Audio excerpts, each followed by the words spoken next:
পবিত্র কোরআন তেলাওয়াত করতেন। দাউদ আলাইহিস সালামের কিতাব যখন তেলাওয়াত করতেন, সাগরের মাছগুলা এই তেলাওয়াত শোনার জন্য পাগল হয়ে যেত।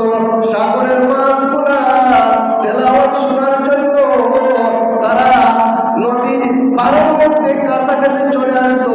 এই সুযোগ পেয়ে কিছু ফিশারম্যান যারা আছে তারা মাছ ধরা শুরু করে দিল। তখন দাউদ আলাইহিস সালাম তাদেরকে নিষেধ করলেন, তোমরা মাছ মেরোই না, মাছ মাইরো না। এগুলা তাওরাত কিতাবের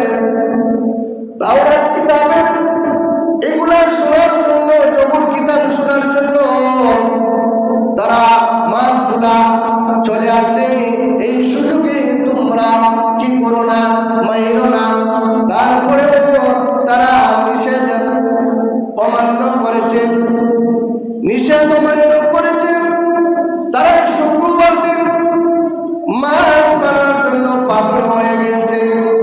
তারা কয়, শুক্রবার দিন আমরা মাছ মারবো না, শুধু মাছকে আমরা আটকে রাখবো, আর শনিবারে আমরা মারবো। তারা এইভাবে দাউদ আলাইহিস সালামের কথা